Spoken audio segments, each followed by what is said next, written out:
Kelsey Mosley Morris, thanks for being here. Thanks for having me. So Dorothy Moon has set a tone, definitely, before the State of the State of how she wants to move forward. You attended the winter meeting. A resolution passed regarding primary voting. Can you talk to me about how it would change primary voting? I actually didn't attend the winter meeting. I heard about it from people who were there, who said it was very tense and very contentious between the factions of the party. And I think Dorothy really highlights the fact that there is these tensions in the party. The resolutions that were passed, one of the main ones was about crossover voting in the primary election, which is aimed at Democrats who try to register as Republicans before the primary because they closed their primary in 2012 to only registered Republicans. There was quite an effort in the last primary to, participate in the primary for the Republican Party because there were quite a few candidates who people saw as extreme, who they wanted to stop in their tracks.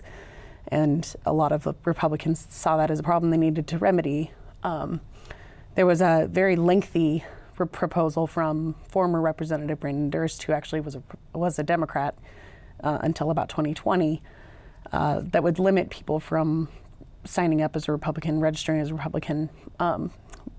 About 25 months before the primary, they had to register as Republican, when if they had donated to more than one candidate, they couldn't participate either in the next primary. That resolution was significantly amended before it passed. And they kind of whittled it down to you have to register a year basically in advance if you were affiliated with another party before that primary takes place.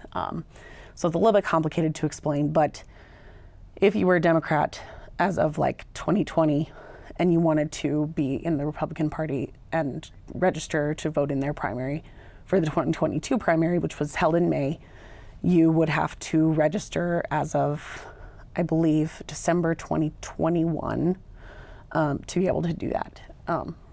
Some of the young Republican legislators wrote a letter in opposition to the resolutions.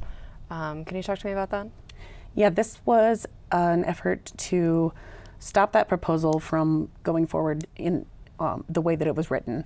They wanted to highlight the fact that young people are often registered as Democrats when they come out of college or when they're in college because they say there's a lot of social pressure to be registered as a Democrat. And it's kind of their responsibility to help them see the light, help them transition to the Republican Party. And if you are automatically barred because you've been registered as a Democrat, then that makes it really hard for them to get out the vote. And there was also a proposal to remove the votes of the young Republicans, the college Republicans, and the Republican Federation of Idaho Women to take their votes off of the executive committee.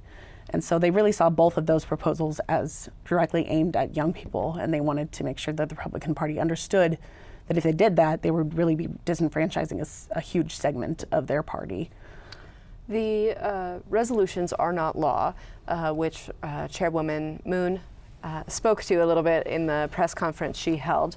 However, there was one resolution that passed that has now been suggested as a bill to float through the House, I believe by Representative Skog. Can you talk to me about the resolution around transgender children? Yeah, this one was about specifically stopping people from using any kind of hormone therapy or puberty blockers, like they're sometimes called.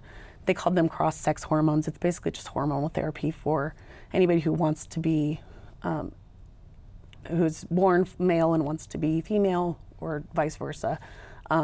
Those can be reversed at a certain age, but they definitely want those to be outlawed for people who are under the age of 18.